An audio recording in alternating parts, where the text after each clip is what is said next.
Hi, everybody. Welcome to the next episode of the Adventures of Inner Space with I am Innate, Rachel Ann. You're already on Zoom. What are you doing? And I'm going on a Todd tablet. Cunningham.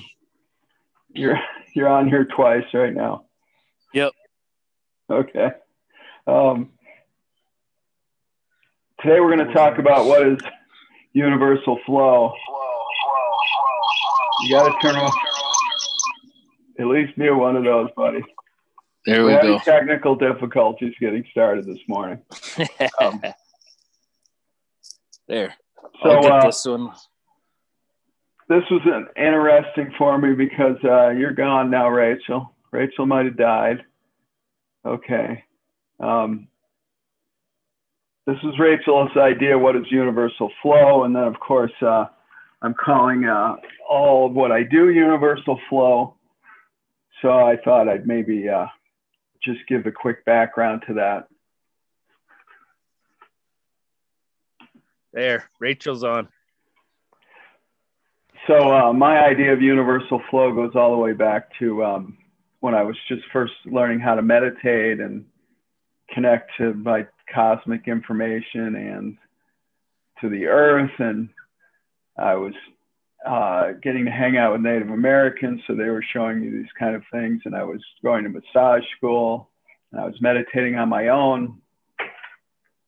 And just the idea of it, the overview of all of it, of our being one and our cosmic connections, I started calling universal flow. So then I started calling the overview of what I was doing universal flow.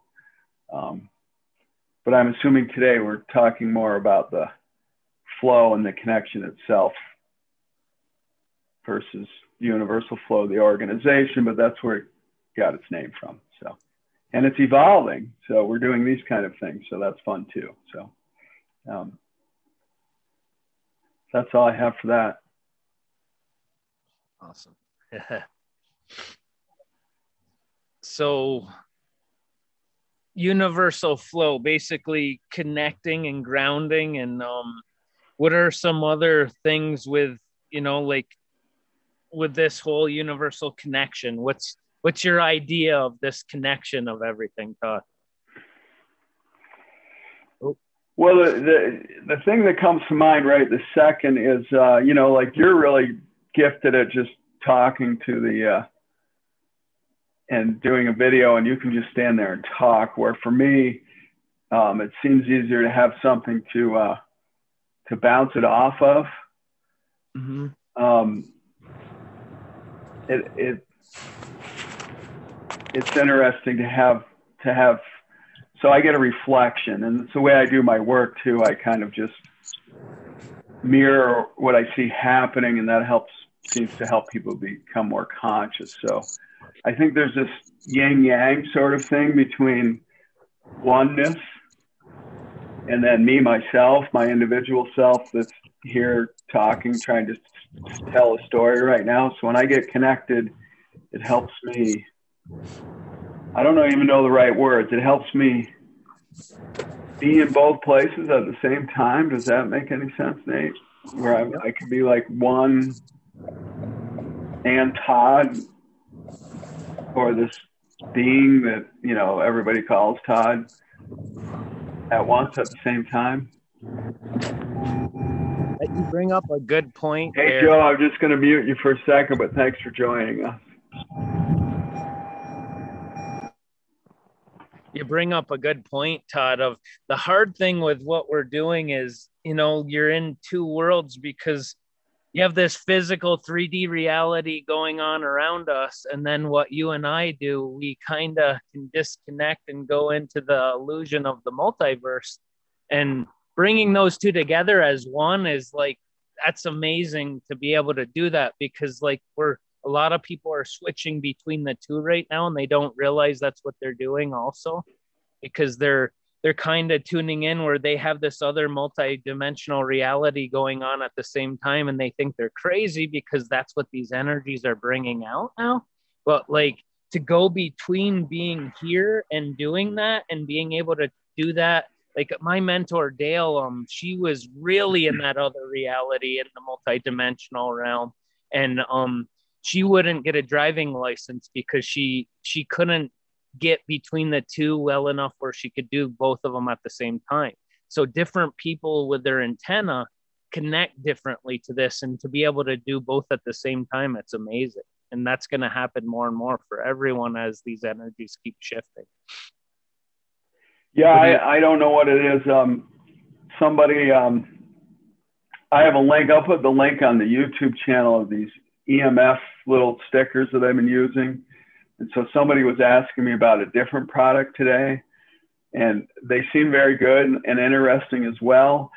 And you can have the intellectual conversation about the product and does it work and does it help you? But I think there's more information. So one way that I like to present this is that it's just more information, right? Like there's the whole like intellectual story. Does it work? But then the next question becomes, does it work for you? Does it resonate for you? We're just not all the same, or someone might not need a certain frequency, or a different one might work better for somebody else than the other person. So I think part of what we're talking about is allow yourself to tune in ultimately when you collect all that information and say, okay, this all makes sense, but also does it fit for me? And so that leads back to, what is this connection? How do we connect to that flow? And how do we learn to trust our own answers and trust ourselves? I muted, think... Rachel. Oh. She started to talk, but go ahead, Nate. What were you saying? I think there's a lot of things right now that are, like bringing us and trying to keep us away from the multidimensional realm, including things like 5G. And it's like, as we kind of get out of our head more, it gets easier, but everything around us is designed to kind of keep us in our head. That way it keeps us from being free from that heart connection, so we can tap into this multidimensional multiverse. And like, for instance, like when I grew up as a kid, we all looked up at the stars, and I was always like a stargazer. You notice now with kids, because they all have phones, they're looking at their phone, and that's keeping them in their head, and it's shutting the antenna off. That's giving that connection to this multidimensional. And that's one little example. There's so many things, the EMF, the chemicals in our foods, all this shuts our antenna down in certain ways. But like, as we open up more, none of that really matters as you get into this more and more, because you get stronger and stronger in this energy. And as your vibration's kind of shifting, it is rising with what you're doing. All that crap that's all background noise, I call it, it kind of goes back in the fade. It's fading away where it doesn't affect, and you don't need to be worried about all that stuff anymore. So it's fascinating, Right. I agree, Nate. I think the more people, I missed out on part of the initial conversation, but I think the more people are able to find themselves, ground themselves, find their own center. And we talked about this on the last episode, where when you find your own center of being, that's when you're able to connect to, the all that is, because you're allowing that flow to come through you. And it almost takes you over in a way. You don't have to have that mental mindset. You just kind of follow the flow. You just go with it, and you feel it, and you know it. And there's that flow, but there's also other things to do to stay in the flow, obviously. Like you just said, one of them though is to stay grounded in yourself. And a lot of people, I think, don't understand that grounded in yourself, well, to me, is just being centered, being whole, and not letting yourself fractal out and be attached to all those outside exterior things that are happening all around you. And it just makes things a lot easier. You can just jump in, almost literally jump into one of those little kid rivers that you get in the lazy river. You just jump into it and it just kind of takes you down and you go around and meander the stream, but you got to get centered to do it. And with all the stuff going on, there's a 50-foot waterfall too on the lazy river. Yeah, but if you're centered, you can handle it. in the beginning, like when you're opening your awareness, I'm not saying also that when you get more aware, you're aware of more of the stuff that's affecting you. But as you keep going with all that, I think eventually it's not as much of a big deal. But at first, you may be more aware of vaccines, or you more be aware of chemtrails, or 5G, or, like all this stressor stuff is part of our awareness. So the more things you can do to help to prevent all that, the better, of course. But eventually you get into this grounding strength where you find out that none of that stuff matters as much, because now that you're there, your field is you're expanding more to that oneness. And like what Rachel was saying, like the different things happening with grounding and everything right now.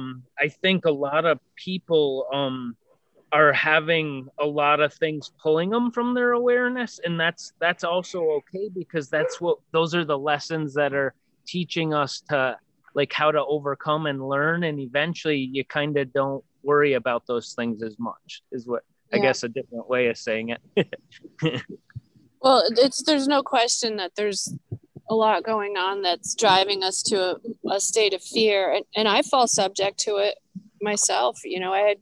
I'm traveling right now, and every time I travel, it seems I end up with some sort of sinus thing happening, and then in the middle of the night I wake up and I'm like, oh no, my sinuses, oh God, I have COVID, and then I go into that whole scare, and I let the scare in. But then when I got up and I went out in the other room and I sat and I did my meditation that I know, and I got really grounded, and I'm like, no, even if I am sick, what am I going to do about it besides take care of myself? But taking care of myself isn't being afraid and panicking at all. So I'm not going to give in to that and allow it to take over who I am and take away from my being centered and my being able to be in the flow of all that is. Because by doing that, by allowing that fear in, I'm kind of separating myself from everything. And there can't be a flow when you separate yourself from everything. I want to talk to both of your points that you guys are making. That's really, I think, right on, Rachel. And first off, Nate was talking about connecting and learning how to connect. And one thing that comes up a lot is that somehow all of a sudden an energy thing is like something that, like, you have, right? That it's something that you do it. So let's say grounding, you ground and then it's there, you always have it, but I don't think that's true. I think it's more like eating, or it's like exercising. So you constantly practice. So one thing you can do with learning how to connect is just keep doing it. Keep trying it everywhere you are until you start developing an experience with it. And I think you develop confidence with it. And that kind of snowballs in that direction. And then I think the next level that happens is more of what Rachel was talking about, that and Nate was talking about, that you start having to choose for yourself, right? Like, this is going to come up. I think we shouldn't avoid talking about it. Nate was talking about it, and I cut him off right before we started the show because I just didn't want to start that deep into it, Nate, right that moment. But, in other words, are you going to believe, and I think you can try these things out, are you going to believe that your body has an immune system and that your body's strong and that your body knows how to adapt and your body knows how to heal yourself and you know how to heal yourself? And the biggest part of healing yourself is knowing that you can do it. Or are you going to fall into the trap that, this constant bombardment right now of be afraid, be afraid, be afraid, be afraid, and so be afraid. And my answer is really solid. I know we lost Nate. My answer is really solid. I know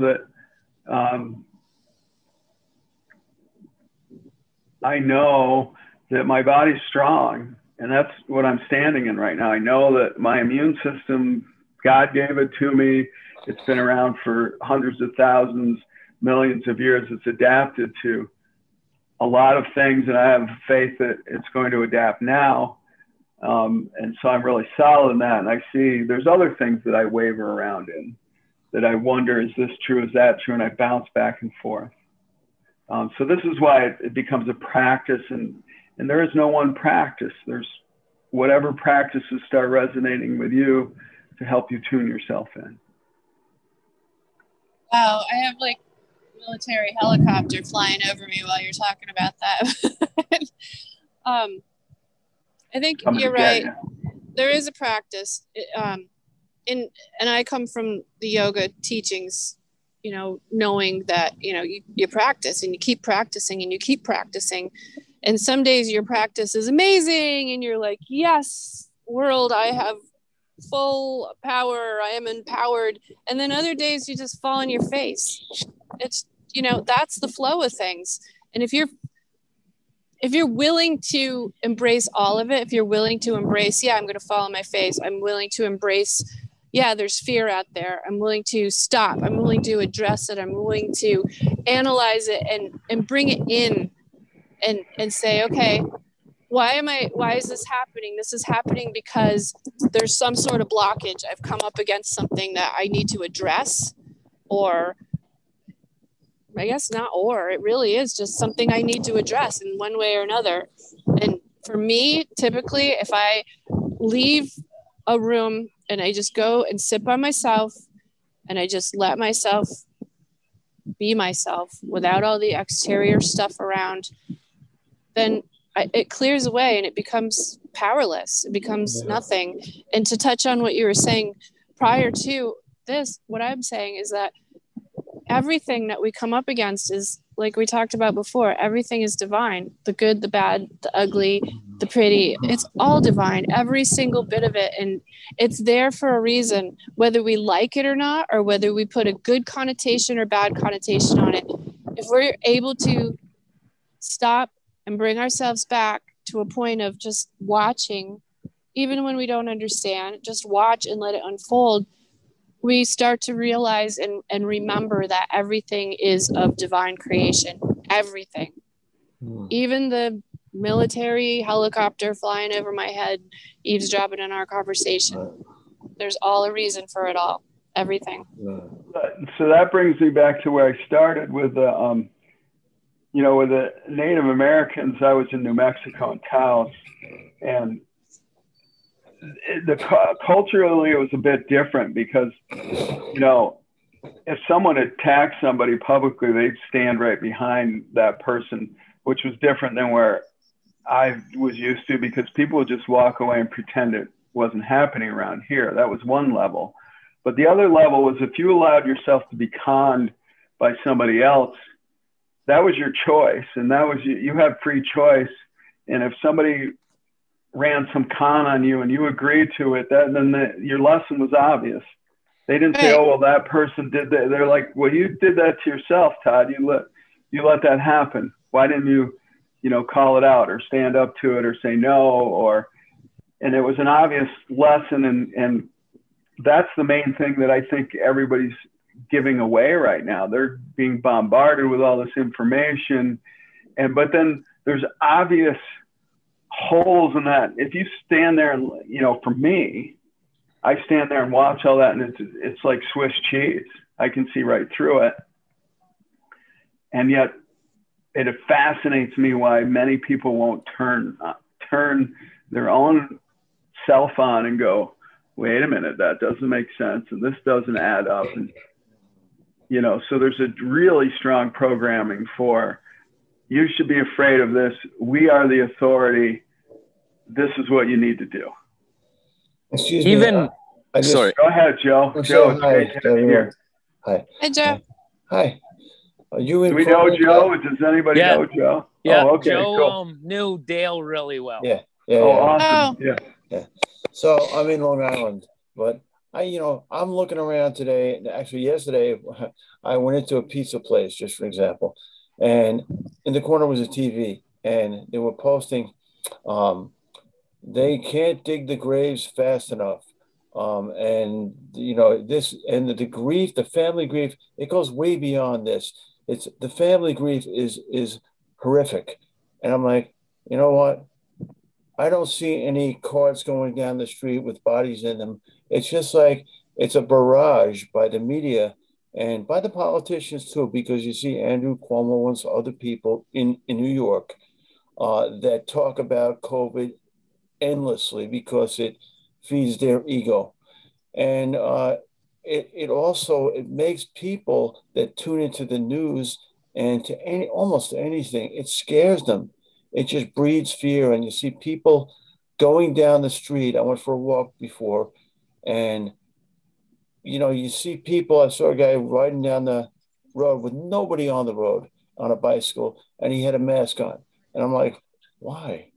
I'm like, I can't see the expression of these people. It just takes the humanity out of, it removes the humanity from the population, and it's just not good. Yeah. But the fear too, Joe, like what you said, that was perfect with all this, right? It's designed to keep us in our head, that ego that you're talking about. Yeah. It shuts our antenna off. Yeah. The antenna is gone. The flow, what we're talking about, the universal flow, it's gone. Yeah. Yeah. I mean, of course, on this show, we want to get into spiritual connection, but this topic's unavoidable right now. Yeah. Well, because that's what's preventing most people from having that connection right now is that particular topic, because it's so they're allowing intense. Themselves. Well, it's because it's so intense and it's become such a collective across the planet that now it's even more intense. And everybody's talking about it. Do you mind if I share something real quick from some doctors? Or is this not the right timing? You tell me. Go for it. It's Go for it. Nate. We're probably going to get taken off of the YouTube. This has nothing to do with me saying this. This is a doctor, and I know there is no names on this, but it comes from Evolve to Ecology. It's a group on Facebook, and I looked it up. They are doing this. They're suing the CDC right now. Okay, so this woman, listen to this. Officially, it's the flu. I have a PhD in virology and immunology. I'm a clinical lab scientist and have tested 1,500 supposed positive COVID-19 samples collected here in South California. When my lab team and I did the testing through Cox postulates and observation under an SEM, which is a scanning electron microscope, we found no COVID in any of the 1,500 samples. What we found was that all the 1,500 samples were mostly influenza A and some were B, but not a single case of COVID. And we did not use the BS PCR test. I can go into the BS of the PCR. I'm not even going to bring that up right now. Yeah. We then sent the remainder of the samples to Stanford, Cornell, and a few universities and the University of California labs, and they found the same results as we did. No COVID. They found influenza A and B. All of us then spoke to the CDC and asked for viable samples of COVID, which CDC says they could not provide as they did not have any samples. We have now come to the firm conclusion through all our research and lab work that the COVID-19 was imaginary and fictitious. The flu is called COVID, and most of the 225,000 dead were dead through comorbidities such as heart disease, cancer, diabetes, and emphysema. And they got the flu, which further weakened their immune system, and they died. I have yet to find a single viable sample of COVID-19 to work with. We at the 7 universities that did the lab tests on these 1,500 samples are now suing the CDC for COVID-19 fraud. The CDC has yet to send us a single viable, isolated, and purified sample of COVID-19. If they can't or won't send us a viable sample, I say there is no COVID-19. It is fictitious. The 4 research papers that do describe the genomic extracts of COVID-19 virus never were successful in isolating and purifying the samples. And I know there is DNA and RNA with all this, but it's like a small strand compared to what like a normal virus is. So they're basically saying what this COVID is, it's a toxin, but it's not alive. And they don't have a virus because a virus has 30 to 40,000 units, where this has maybe 100 to 300 units of this isomer. Can you send that to me, Nate, please? Yes. Okay. So, it does. And I could go on for the next 2 hours just listing obvious things that are flat out lies. Yeah. Okay. You know, actually, but we're not going to accomplish. We're not going to accomplish. We're not going to accomplish anything. We're going to become one more show on all the things that aren't true. Right. So none of this matters if we're on topic and we're all in a flow like we're supposed to be. None of that even matters. Yeah. That's the whole point of this show, is that when you're in a state of being in the flow of the natural world and how the natural world works, then you don't have to worry about all that. That doesn't even matter, just falls to the wayside. It's nothing. So I think the thing we could focus on is what is it? Here's what I think people really need help with. They need help with, I see people that see plenty of things wrong, but now they're going to get the vaccine. And so at a certain point, most everybody, I'm in Northern New York right now, so most everybody I know has completely succumbed to what's obvious Swiss cheese right in front of them. Yeah. Now, personally, I even have to do it. I got to go clear myself out. I have a moment of, oh my God, well, maybe, the first thing I got to go back to is right now, which is I got heat, I got water, I have food, I'm clothed, I have a great place to live. I mean, I have a lot of benefits in the world compared to anybody in all of the last, however 100,000 years or million years humans have been here that I can figure out. I got it, I'm doing well, and it's not I'm doing, but I'm have a lot to be grateful for. And I have you guys.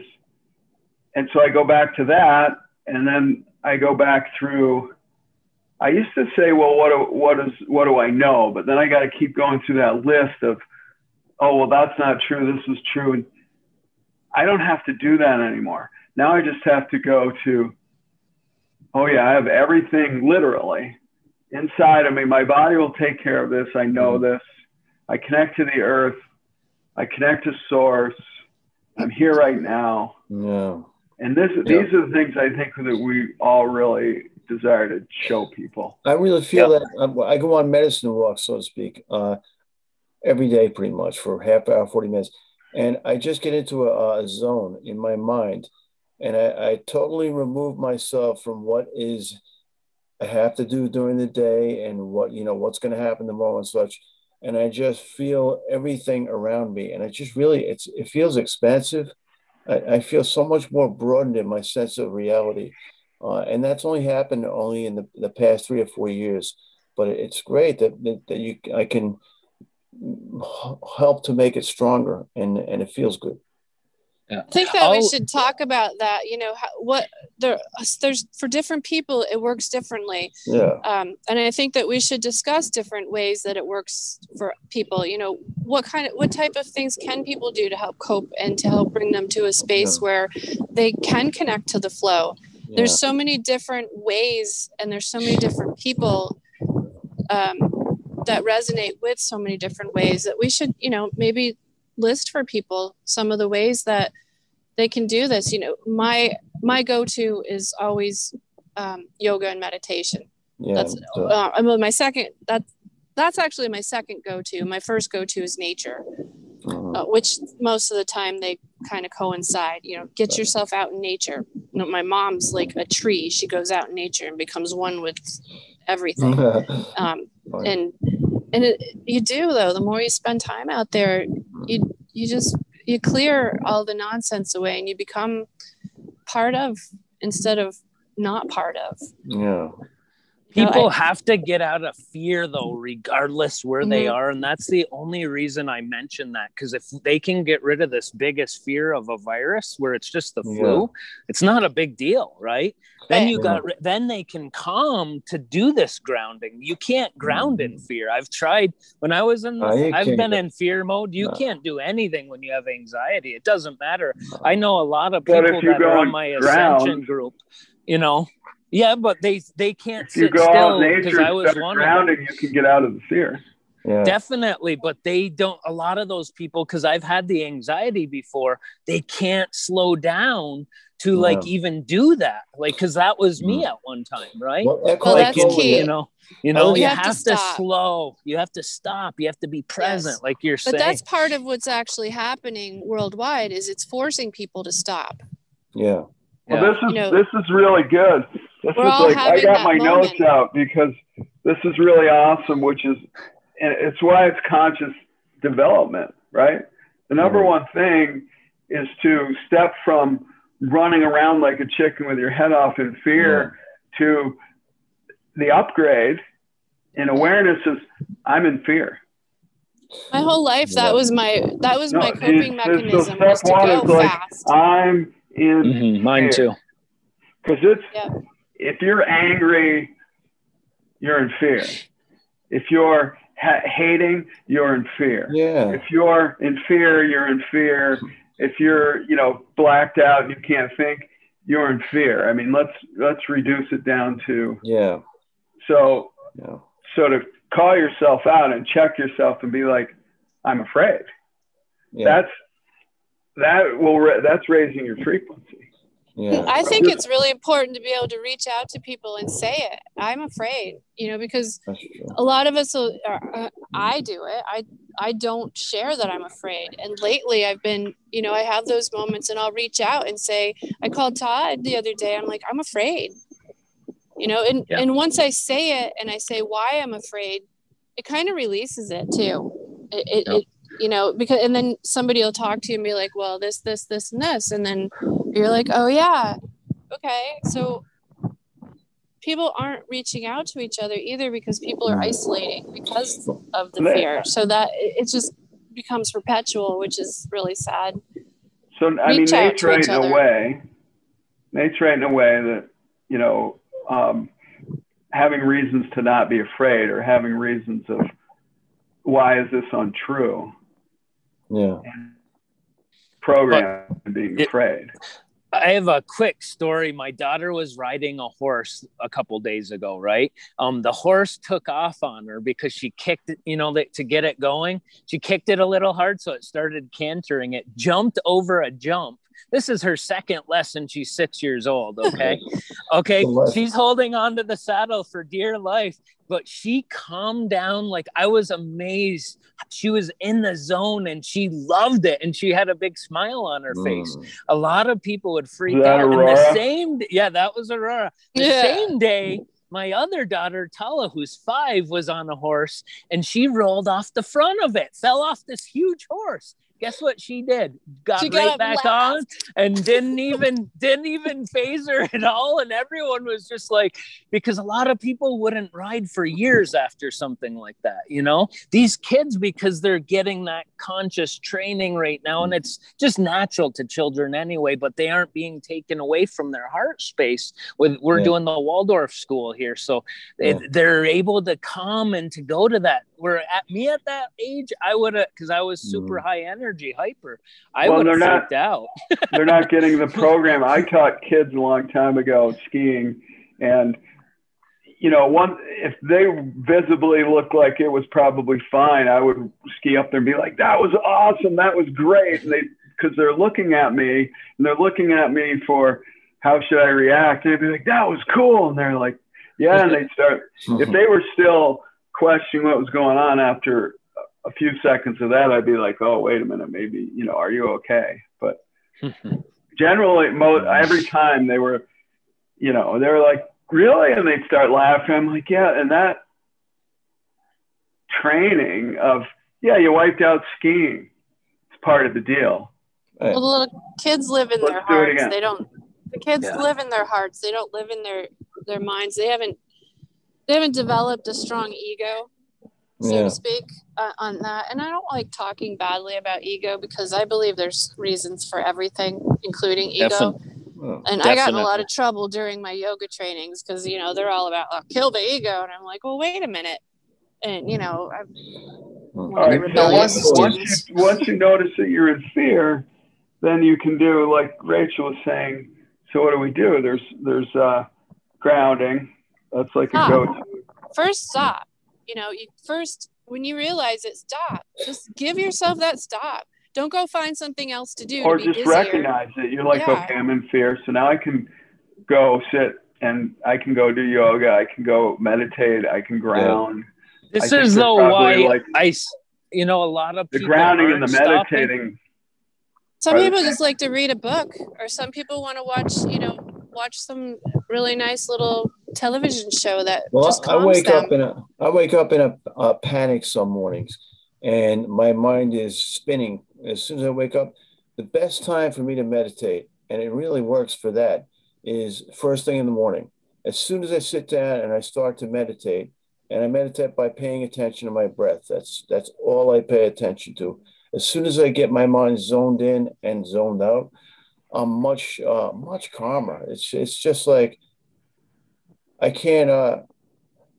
I need to appreciate it more. It's hard to appreciate that because the feeling is so. It is so healthy, and I'm so used to other different types of stimulus that aren't really aren't really healthy, but that is really healthy for me. But I think we get addicted to that stimulus and the dramas and the everything going on because I started to say earlier, my whole life, when I was working full-time and full-time mom, it was, stay busier, add more, because that was like empowering me, but it really wasn't. It was depleting me. And once I learned, once you get to the point of complete depletion, you're like, oh, well, now what? And so I ended up learning how to meditate and how to really sit and truly replenish myself and truly connect with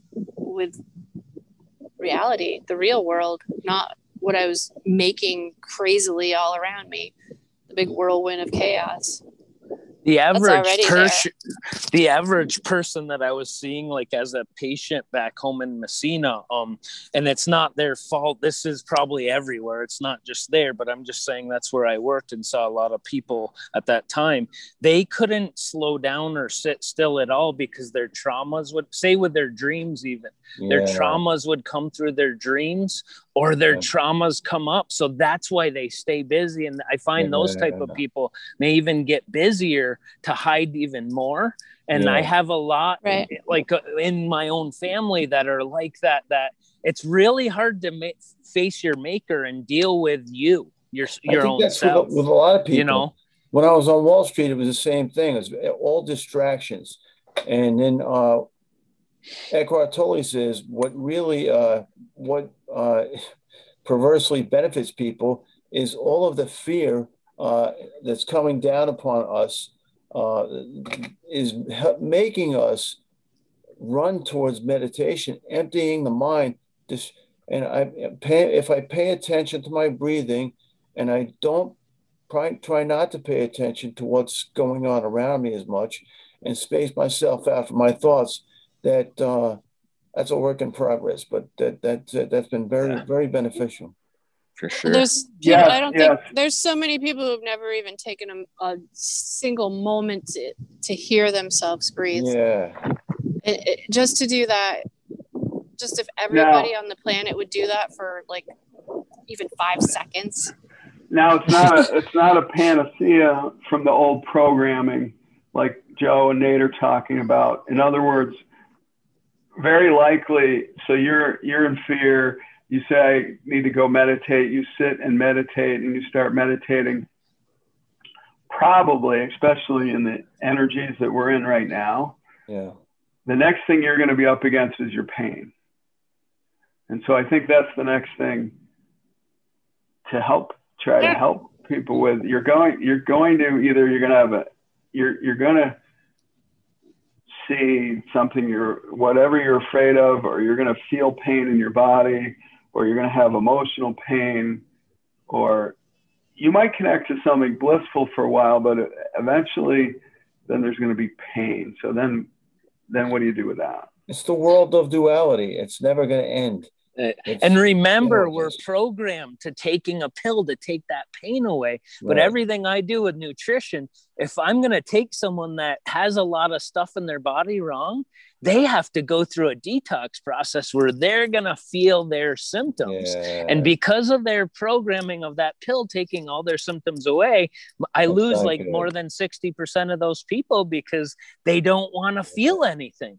So it's all about that. We gotta connect to that shadow within ourselves. We gotta first deal with that. And I guess that's it.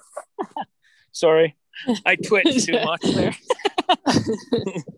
But that's a big part of it. Just dealing with that within ourselves. I knocked my phone off.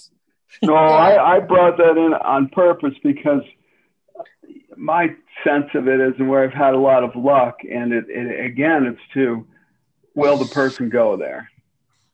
Yeah. If you're not willing to go there, nothing's going to happen. But what I've learned for me is that pain's not bad. The programming is pain is bad. And the truth is, and Rachel says it a different way, everybody says it a different way, but pain is information. Emotional, physical, all of the above. Pain's information, and it's actually telling you where to focus. And I've had a lot of pain going away just by, if you fight it, you're feeding it so much more information. And if you just sit there and allow it, I mean, the simple is like body, I've done a lot of sports, so yeah, sooner or later you're going to hurt something. And if you're just with it, and first you realize it's not going to hurt you. The pain isn't going to hurt you. The pain's already there. And it's where to focus, and you're with it, it starts shifting. And even if that's like an emotional trauma, I think like Nate's saying, go to see your shadow. I think in that aspect, if you're willing to be with it, I don't know if it gets smaller, but in my experience, I found out I was much bigger than that emotional pain, something that could completely take me over, and then I would just run from it, like Nate's saying. Yeah, like cancer became. I'm like, that's actually this big in the universe, and I'm like this big, and you're like, oh, okay, well, How did you grow from? Did you focus on it?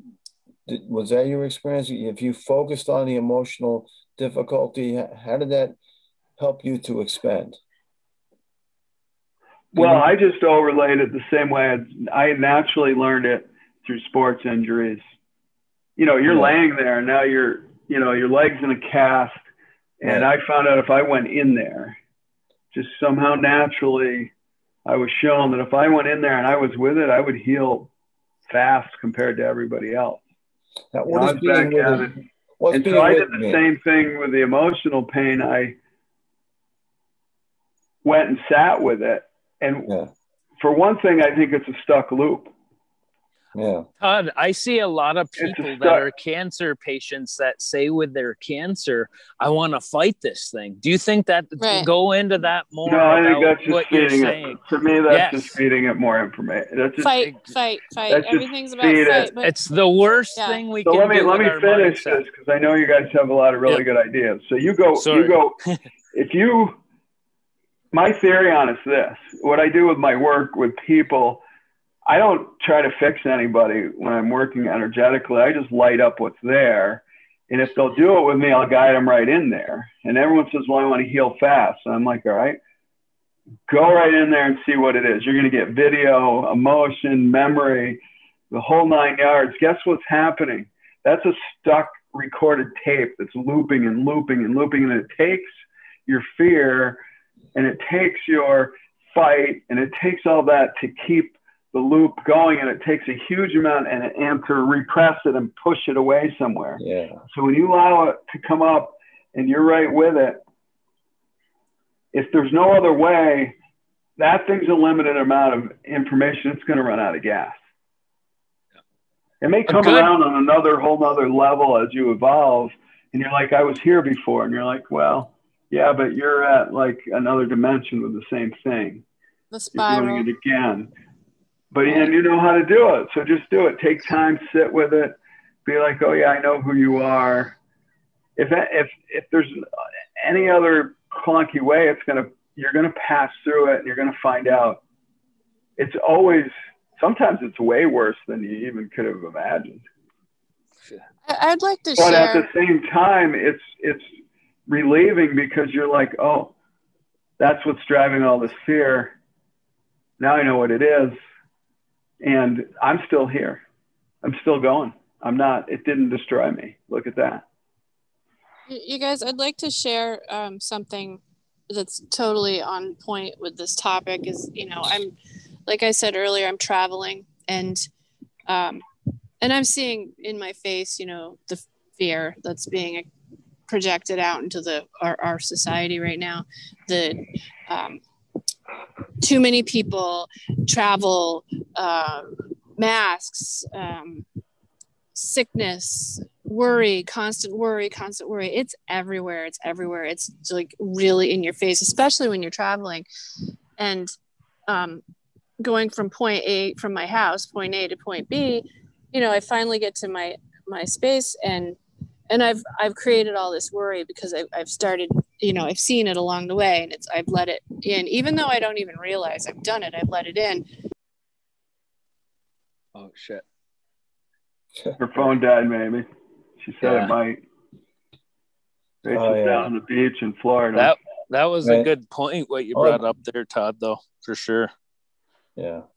Well, so, and Rachel's bringing up a good point of it, which is we all do this, and why I say it's ongoing practice to me, right? It's like exercising, it's like eating, it's like everything that we do.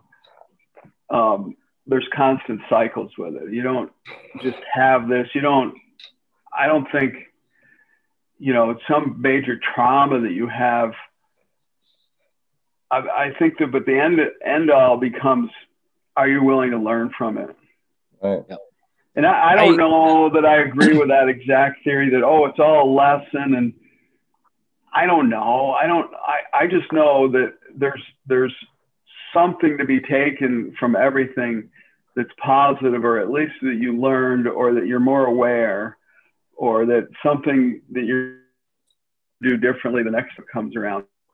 I drove, but then we do it to ourselves. We have a trauma, then we do it to ourselves over and over again. We keep redoing it to ourselves, and that's where, the same as the knee pain from when you injured it, the emotional pain that goes with that, like with athletes, I started working with athletes right away, and so they're all upset that they can't. And I go, you got to, step one, come to terms with the fact that you're on the couch for the next 3 weeks. You're not a ski racer anymore right now. You're not any of those. That's gone for right now. And the faster you come to terms with that, the quicker you're going to get back at it. But oh my God, the whole world's terrible, and you're just pushing programming into the injury that you have, and attaching it, all attaches together. So if you're doing it 20 years later, you're unraveling all of those pieces, and your willingness to be with it speeds it all up. To what Rachel was talking about, I'm open to, I know I got to run back out in the woods, and thank God I have a woods or a stream or it doesn't matter where I am. I'll find a place. I'll sit with one plant if I have to on the sidewalk, a blade of grass, and be like, you're amazing that you're growing up through the sidewalk. And I might spend 4 minutes with that thing because it's alive and it's real to me. And that helps me clear out the, because we're like tuning forks, that I want to fall into this trap that everybody else is falling into and be like, oh yeah, no, I know there's more. I know, Todd, there's more. When we get in that flow that we've all attained here, right? We've all reached this at some point. And again, our path may take us out of the flow a little, but when we're in the flow, you're going to have all this divine synchronicity, this divine intervention stuff that kind of lets you know that you're in the flow, because everything just kind of works perfectly. And I like using signs with numbers and all these things. People can do whatever they want, but even people telling you something, that's a channel of the divine for yourself. So the way when you're in that flow, like, it's amazing, like how things like are just taken care of, and you really kind of start surrendering when you're in that flow, because that surrender of letting go, you realize everything's just kind of taken care of around you. I don't mean to stop doing everything. I just mean, like, go with what is being told in your immediate world in that present moment right now. And as we're doing that more and more, we're going to see this synchronicity, this, like, seeing 1111, whatever people are, number wise. 111 means energy, 222 means new beginning. When you're paying attention, that is outside of ourselves, but it's the beginning of going within, because you're starting to surrender, and then it's easier to go inside, and then it all comes through you instead of being outside of yourself. But like in the beginning, you may have to see all these signs around you, because it's how we've been programmed. It's not as much within as much. But did you ever see the movie Bruce Almighty? Yeah, I love it. He's driving down the road going, God, give me a sign, and he's following the truck. It's a road construction truck, and it's full. And the signs are like, yield, stop, go back, turn around, do not enter. And he's, my God, just show me a sign. That's funny. And I forgot what happened. He crashed or something, or he ran it. He went off, I don't know, a bridge. Or he drove through I don't think it's always, a channel of really clear energy running through your body that's coming from, source or whatever. Sometimes it's just, I have that happen all the time when subjects, things I need to pay attention to. I'll be walking, because I don't believe when I'm tuned in, I know there's no such thing as, there's no accident, there's no coincidence. It's all, and so I might be walking through wherever, and there's a TV on for a second, something comes up on there, and then somebody says something later on, and then a friend of mine texts me, and I'm like, okay. I really have to tune into that more. I need to pay attention to that. So important. Yeah. This is telling me, pay attention to it. So, again, the model, I think the physical pain's an easier model.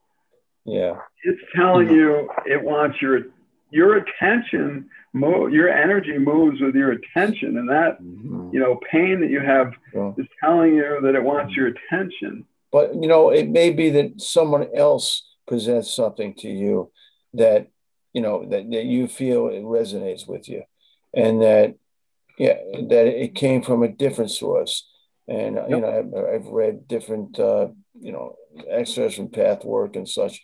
And it really, I had asked my higher self or my guides that day on my walk, manifest something to me to help me to know that you're with me, and that some of it is just jarring to me, that I just look at, I look at certain things, and they didn't just happen. They happen for a reason, and whatever. That's and no. I think a lot of us have had that experience, but then and eventually, I think it shifts to. It's been made really clear to me that my guides, all of that level of consciousness. Yeah. And one way of looking at it's us. That's all one thing. Right. But the other level is asking for guidance about how are you going to do it is completely different than saying, come and do this for me. Yeah. Because they want you to stand there and be equal. They're like, no, you don't pray to us, and you might honor them and be thankful to them and think, but it's different than being you're there up there and I'm below. They're like, no, they want you to come up and say, right. It's like, you're not, life is all about you're helping participation in creating things, in helping things to manifest. So you might get guidance, but if you don't pay attention to it and, and respond, and, then nothing is going to happen. God is not going to come down and, you're not going to find the pot of gold at the end of the rainbow. It's just, it's a matter of participation, and that's how you evolve. And the chaos is necessary. The trauma may change, steer our path a different way.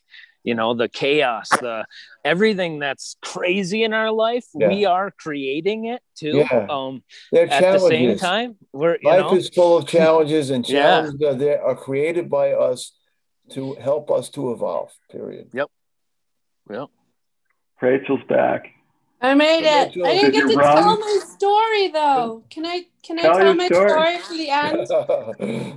Yeah, we got to end it anyway. So you want to do the ending? Perfect. Let me tell my story, and then we'll go. I'll go right into ending, and I'll make my story quick. So, I started to tell everybody that I was traveling, and I got inundated with all of the fear, the masks, because where I am is much more populated than where I live. I live on the side of a mountain in the middle of nowhere, and it's quiet.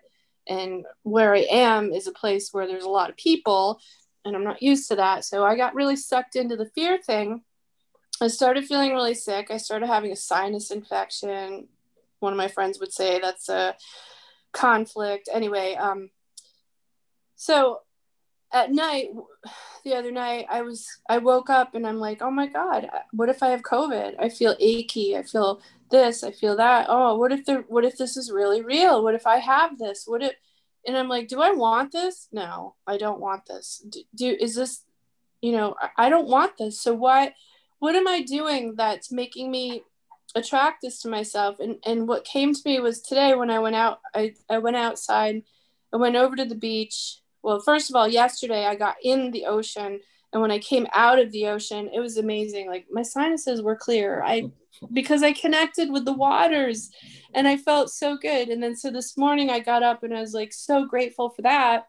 I go over and I did my whole yoga sequence on the beach, and it felt so good. And I meditated, and I started to feel really whole again.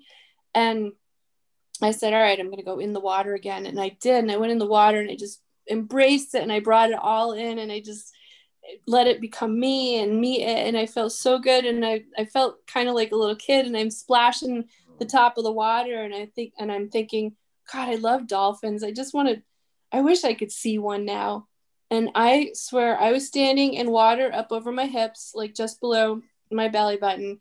And I started splashing the water, and I look out, and these dolphins started coming.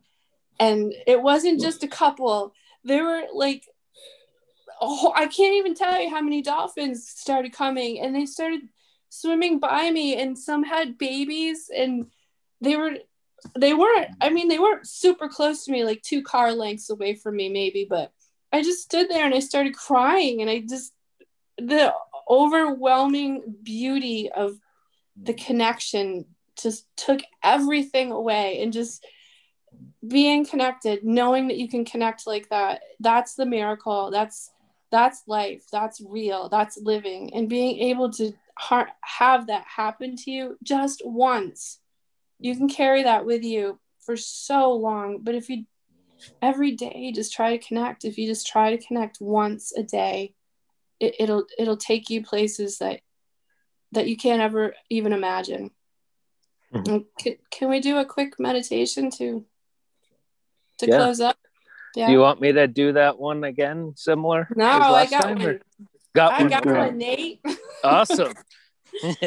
All right. So everybody, just, to focus on yourself right now. Just let yourself sit. Come to a space where you can relax, a position you can relax. Start to bring your focus to your breath. And just notice it. Just notice the breath. Notice it without any judgment. Notice as it touches the tip of your nose. Notice as it enters your nose. And notice what it feels like to go down into your throat and your lungs. Notice when it comes out.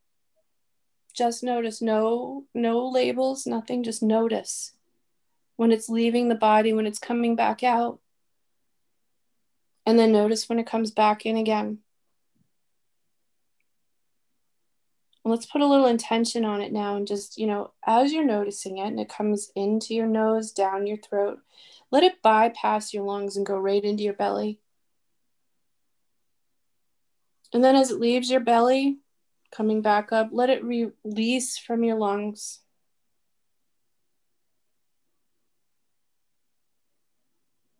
And then in again, breathing in and out very gently and soft. Letting yourself settle in even deeper into yourself.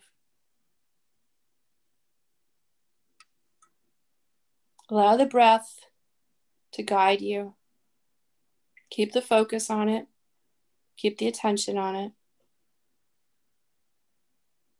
Now, just for a moment, let's pretend that we can breathe right through our hearts.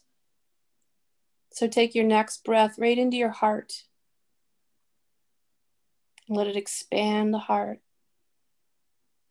And then exhale through the heart. Inhale through the heart.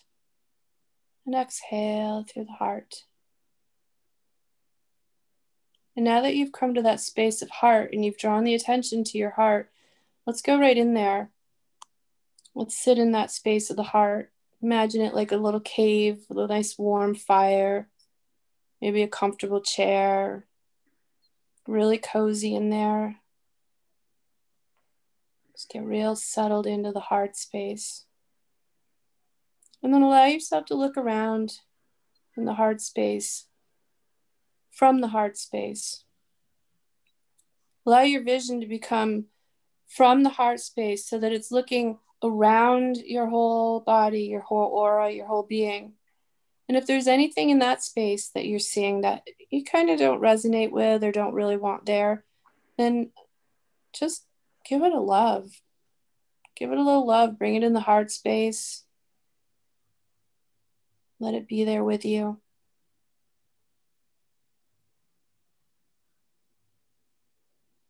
And if there's anything else that comes about while you're in this heart space, imagine taking it and making it into a little ball, maybe a colorful little ball, maybe a soft ball.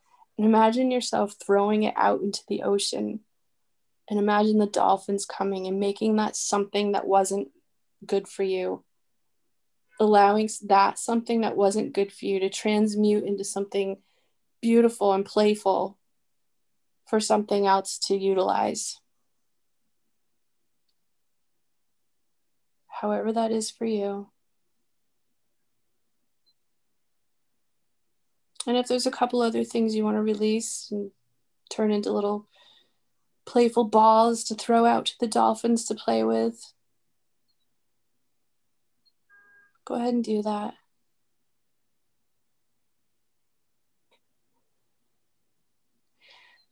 And now let's go back into our heart's cave and just let's sit back for 1 second and relax and just be there. Just be. Imagine yourself weightless, no gravity.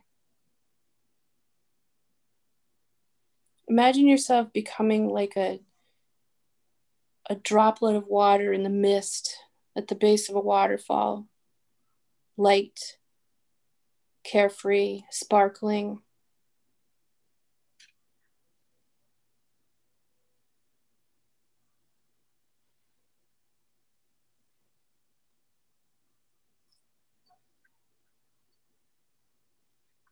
And then bring yourself right back to that heart space again.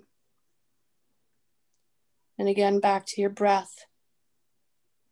Noticing the breath, breathing through the heart.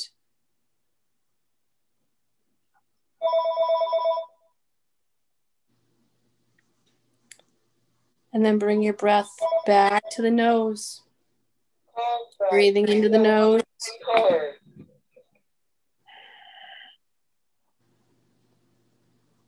Fueling the body with the breath. Becoming more intent, more alive, more alert with the breath. More full of life.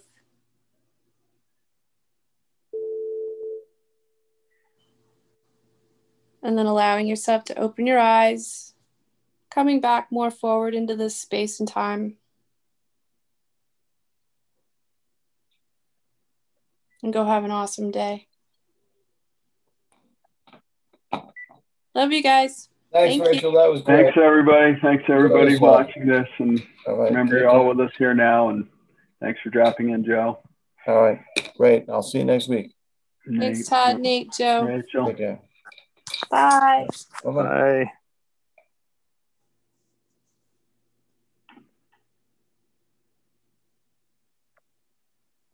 I don't know how to turn this off. What's up, guys? Hey. I guess Well, we we're can still just hang live.